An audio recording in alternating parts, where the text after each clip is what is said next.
College of physiotherapy. நம்ம இன்னைக்கு என்ன பார்க்க போறோம்னா கோனியோமெட்ரி மெஷர்மெண்ட் தான் பார்க்க போறோம்.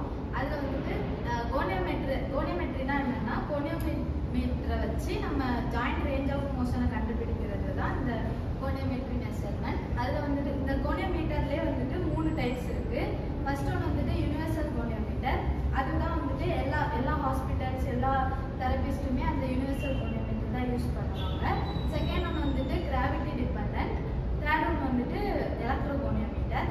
இப்போ இது யாருக்கெல்லாம் கொடுப்பாங்க அப்படின்னா இது வந்துட்டு இது ஏதாவது டயக்னோஸ் பண்ணுறதுக்கு வேண்டி யூஸ் பண்ணுவாங்க, இல்லைனா ஏதாவது பேஷண்ட்டை மோட்டிவேட் பண்ணுறதுக்கு யூஸ் பண்ணுவாங்க, இல்லைனா எப்படி ட்ரீட்மெண்ட் கொடுக்கலாம் அப்படிங்கிறத வச்சு இதை வச்சு தான் யூஸ் பண்ணி கண்டுபிடிப்பாங்க.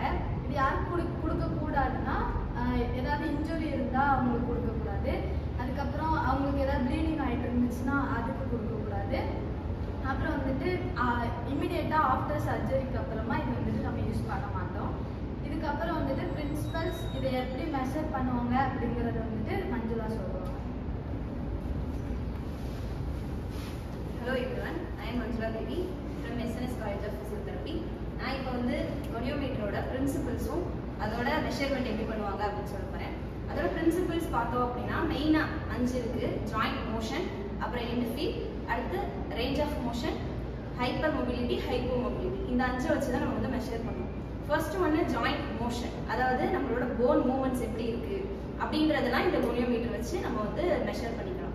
நெக்ஸ்ட் ரேஞ்ச் ஆஃப் மோஷன், ஒரு பேஷண்ட் வந்து இந்த அளவுக்கு கை தூக்குறாங்க, இந்த மூமெண்ட்டை இவ்வளோ தூரம் பண்ணுறாங்க அப்படின்றத இந்த இதை வச்சு நம்ம மெஷர் பண்ணிக்கலாம். அதை வந்து ஆக்டிவாகவும் பண்ணுவாங்க, பாசிவாகவும் நம்ம வந்து பண்ணி கொடுப்போம். ஆக்டிவாக பண்ணுறது என்னன்னா நம்ம சொல்லுவோம், இன்ஸ்ட்ரக்ட் பண்ணுவோம், அவங்களாம் வந்து மூவ்மெண்ட் மட்டும் ப்ரிஸ்கிரைப் பண்ணுவாங்க. நம்ம அதே பாசிவ் அப்படின்னா நம்ம தான் வந்து அவங்களுக்கு வந்து மூவ்மெண்ட்டை வர வைப்போம்.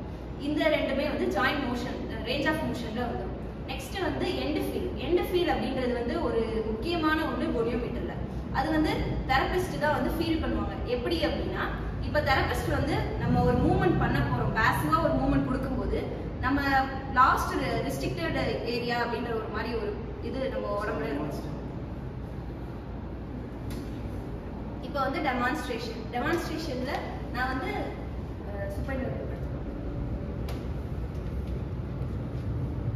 ஷோல்டருக்கு பண்ண போகிறோம். ஷோல்டர்ல ஃபர்ஸ்ட் இந்த கோனியோமீட்டர் அப்படி எடுத்தோம்னா இது வந்து பார்ட்ஸ் இருக்கு. இது வந்து மூவபிள் ஆர்ம், இது வந்து ஃபிக்ஸ்ட் ஆர்ம், நெக்ஸ்ட் இந்த நடுவில் இருக்கிறது தான் ஃபல்க்ரம், இது வந்து பாடி.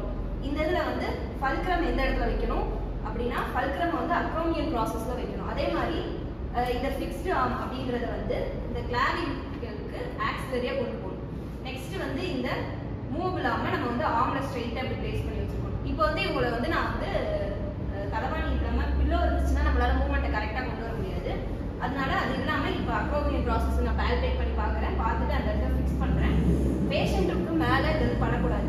அதே மாதிரி இப்போ நீங்கள் வந்து கையை அப்படியே சைடாக கொண்டு வாங்க, சைடாக ஃபுல்லாக கொண்டு வாங்க, ஃபுல்லாக. இவங்களுக்கு வந்திருக்கிறது வந்து 170 டிகிரி வந்திருக்கு. இதே வந்து நார்மல் அப்டக்ஷனோட ரேஞ்ச் வந்து 0 to 180 டிகிரி தான். இவங்களுக்கு வந்து நார்மலாக சேம். நீங்கள் இப்போ ரீடிங் எடுக்கிறீங்க அப்படின்னா ஸோ 1 டைம் எடுக்கக்கூடாது, 3 டைம்ஸ் எடுத்தா அதில் ஆவரேஜ் எப்படி இருக்குன்னு பார்த்து எடுக்கணும். ஸோ ஃபர்ஸ்ட் எடுத்தோன்னே என்னன்னா we can see that first வந்து ஆக்டிவாக, ஸோ ஃபர்ஸ்ட் வந்து ஆக்டிவாக அவங்கள பண்ண வச்சு எடுக்கணும். அது ஒரு சர்டன் டிகிரி கிடைக்கும். ஸோ 3 டைம்ஸ் எடுக்கணும்.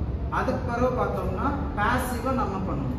ஸோ இது ஜாயிண்ட் ஸ்டிஃப்னஸ் இல்லைனா ஏதாவது மசில் ஸ்பேசம் இந்த மாதிரி இருக்கும்போது அவங்க வந்து ஆக்டிவாக பண்ணும்போது அந்த ஓரளவு தான் பண்ணுவாங்க. பட் நம்ம பாசிவாக பண்ணும்போது சர்டன் ரேஞ்சஸ் வந்து இன்க்ரீஸ் ஆகும். ஸோ அதை வந்து நம்ம என்ன பண்ணலாம், ஸோ நம்ம வந்து பாசிவாக பண்ணி தான் ஸோ இந்த டிகிரிக்கு இருக்குது, ஸோ இவங்க ஆக்டிவாக இந்த ரேஞ்சுக்கு இருக்காங்க. ஸோ நம்ம வந்து ட்ரீட்மெண்ட் நம்ம இந்த மாதிரி இதை பேசிஸ் பண்ணி நம்ம மாற்றலாம்னு சொல்லுவோம்.